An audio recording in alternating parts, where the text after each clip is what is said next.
Parts of Scotland's landscape appear to be altering as a result of climate change. Scientists working in the North West Highlands have found that some of the area's most distinctive plant life is declining, pushed out by the arrival of species which prefer warmer, drier conditions. And as Jackie O'Brien reports, the discovery was made thanks to the work of two pioneering ecologists 50 years ago.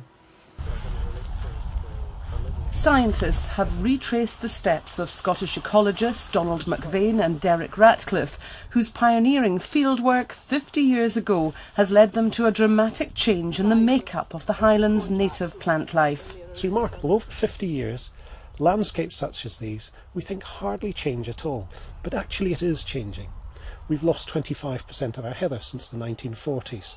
That's a headline figure, but from this study we're picking up much more detailed examples of change. What about Cladonia? They mentioned the Cladonia. Record cards written by the 60s scientists have helped Dr. Louise Ross revisit every site where our hardy shrubs and flowering plants are disappearing. We've consistently seen that it's the species that have a strong preference for very, very cold conditions have declined since the 1950s, and it's the species that like slightly milder conditions that have performed much better.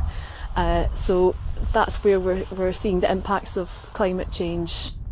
For the first time, the study shows that climate change and pollution are having a greater impact on highland vegetation than grazing by deer and sheep. If you look across the hillside, you'll see patches of grass-dominated vegetation that's kind of invading the heather canopy. When you go to continental Europe, there's very clear evidence of climate change. We've got the tree line moving up mountains in response to temperature changes.